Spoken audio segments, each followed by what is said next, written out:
এখনো একজন প্রবাসীর বউ হিসেবে আমার এই দুর্বলতাটা নাই যে আমি একজন প্রবাসীর বউ। আমাকে নিয়ে কেউ যে যেমন তেমন না চাইবে।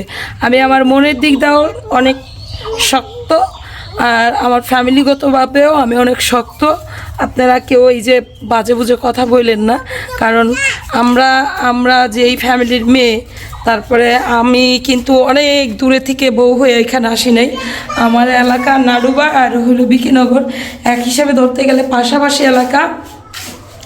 আমাদের মান সম্মান আছে, আমাদের সব কিছুই আছে আল্লাহর রহমতে। তো এই বাজে ধরনের কথা বলছেন, আশা করি অনেক ভালো আছেন। আল্লাহ তাআলার অশেষ রহমতে আমরা অনেক ভালো আছি, আলহামদুলিল্লাহ। তো প্রতিদিনের মতো নতুন একটা ব্লগ শুরু করলাম। আর আজকের ব্লগটা হইলো, এই তো বাড়িতেই আছি, অনেকগুলো কাজ করলাম। যেটা হইলো মিস্ত্রি নিয়ে করার দরকার ছিল সেটা আমিই করলাম, সিমেন্টের কাজ করলাম। হ্যাঁ, কলপাড়ের এই যে এইটার ওই যেন দেখা যাচ্ছে না, এই যে যে এই জায়গাতে মানে বিচ্ছিরি অবস্থা ছিল, এই জায়গাটাই করলাম। আর বিশেষ করে হইলো ছাদেও হইলো আপনার মানে পানি হইলো নিচে পইরা পাইপ দিয়ে হাউসের ভিতরে পানি যায়, তারপরে মানে রান্নাঘরের উপরে পানি পড়ে, সেই পানি দিয়ে রান্নাঘর পুরো ভিজে যায়।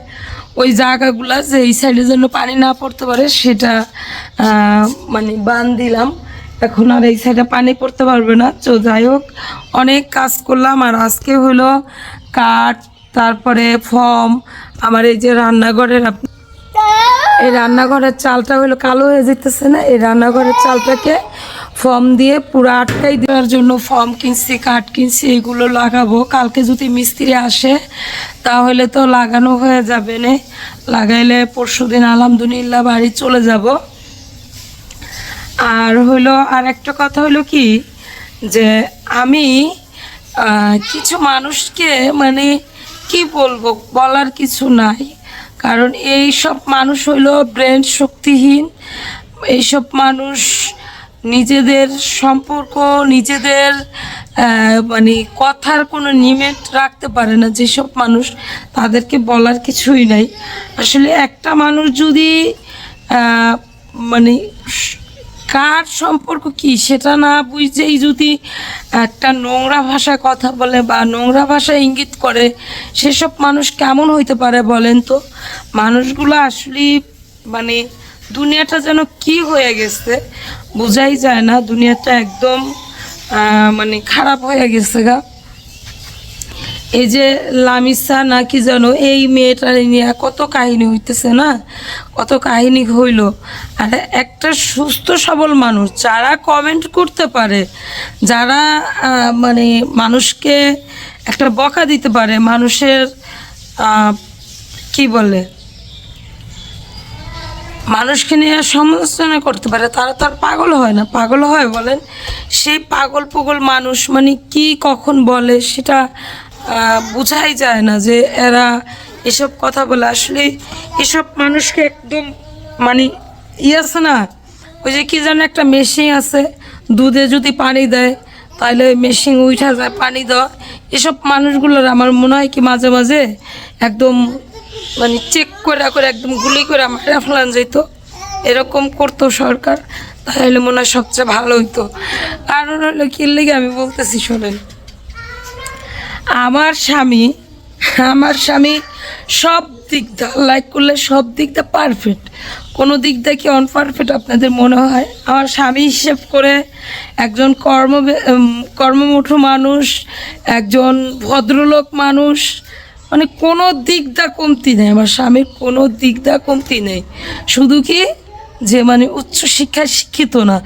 আমি একটা কথা বলি, উচ্চশিক্ষায় শিক্ষিত হইলেই কিন্তু সব কিছু হয়ে যায় না। আজও পর্যন্ত কোনো দিন দেখি না আমার স্বামীকে একটা সিগারেট টান দিতে লেগে। কোনো দিন আমি দেখি না আমার স্বামীকে যে 1 লিটার ধরেন অযথা একটা টাইগার স্প্রিট কিনা খাইলো। হয় এবার খাবার খাইলে অনেক সময় একটা 7 আপ খাইতে পারে বা মেরেন্ডা খাইতে পারে, এই মানে বাজে কোনো নেশাও নাই। আমি কেন আমার স্বামীকে রাইখা অন্য কারো স্বামীর পিছে হাত বাড়াবো বলেন তো? এটা কি কখনো মানে কি, এটা কি কখনো মানে কি মানুষের চিন্তাধারা আমি সেটাই বুঝি না। যেই মানুষটা, আমি একটা মানুষ কখনো মানে মানুষের সামনে নিজের মানে নিজের সুন্দর দেখা যাবে বা একটা মানুষকে আকৃষ্ট করব, মানে এই জন্যই বললাম তাদেরকে একদম মানে আইনের আওতায় আইনা শ্যুট করে মারার দরকার, এজন্য বললাম। তো আমার স্বামীকে নিয়ে আপনারা মানে যাদের এত মাথা ব্যথা, আমি যদি অন্য কোথাও চলে যাই বা অন্য কারোর সাথে মানে রিলেশন করি, তাহলে কি আমার স্বামীর সাথে আপনারা আসবেন? বলেন তো, আপনারা আসবেন? আসলে যদি কারো আসার ইচ্ছা থাকে বা শখ থাকে, তাহলে আমারও বললেন, আমার কিন্তু যাইতে হবে না, আমার স্বামীর সাইডাও আমার যাইতে হবে না। আমার অনেকগুলা ঘর আছে, একটা মানে যে, তো আমি হলো দিয়ে দিব না, আমার ঘর আছে, সব কিছু আছে, আমার ভাই যাওয়া হবে না। আসছি, আবারও মরবো যখন, তখন চলে যাব ছেড়ে। ঠিক আছে? আপনারা এতজনে এত বাজে বাজে কথা বলেন, মানে হ্যাঁ না, আমি কেন মরবো? তুমি আমার সোনা পাখি না, সোনা পাখির থেকে কি মরে যাওয়া যায়? মরে যাবো? কে বলছে? এম করলে মরে যায় মানুষ? তাই? তুমি কোথায় দেখছো? আমি খবর দেখছি। খবরে দেখছো? হ্যাঁ। কোন খবরে? আমার খবরে। তোমার খবরে? হুম। তোমার মোবাইলে খবর দেখছো? হ্যাঁ। এগুলো আর দেখো না আম্মা? না, দেব। আরো দেখবা? আল্লাহ রে গো, আমার কপালে এটা কেডা দেখছেন? হ্যাঁ দেখেন তো, এটা কেডা? দেখি তো, এটা কেডা? এটা কেডা? আমি মানা। তুমি মানা? হ্যাঁ। এত বুড়া বুড়া কথা কইতে শিখলা? তো যাই হোক, অনেক কথা বললাম, এখন রান্না বসাবো। আর অনেক বেলা হয়ে গেছে, কখন যে এত টাইম হয়ে গেছে আমি আদৌ বুঝতে পারি নাই। আপনারা মানে কেউ এরকমভাবে কমেন্ট করবেন না, এরকম চিন্তাধারা নেবেন না। আর সবচেয়ে বড় কথা হইল, মানুষ অনেক অনেক দুর্ঘটনা ঘটায়, অনেক অনেক কিছু করে। আসলে আমি কখনো একজন প্রবাসীর বউ হিসেবে আমার এই দুর্বলতাটা নাই যে আমি একজন প্রবাসীর বউ, আমাকে নিয়ে কেউ যে যেমন তেমন না চাইবে। আমি আমার মনের দিক দিয়েও অনেক শক্ত, আর আমার ফ্যামিলিগতভাবেও আমি অনেক শক্ত। আপনারা কেউ এই যে বাজে বুঝে কথা বললেন না, কারণ আমরা যে এই ফ্যামিলির মেয়ে, তারপরে আমি কিন্তু অনেক দূরে থেকে বউ হয়ে এখানে আসি নাই। আমার এলাকা নাডুবা আর হলো বিকিনগর, এক হিসাবে ধরতে গেলে পাশাপাশি এলাকা। আমাদের মান সম্মান আছে, আমাদের সব কিছুই আছে আল্লাহর রহমতে।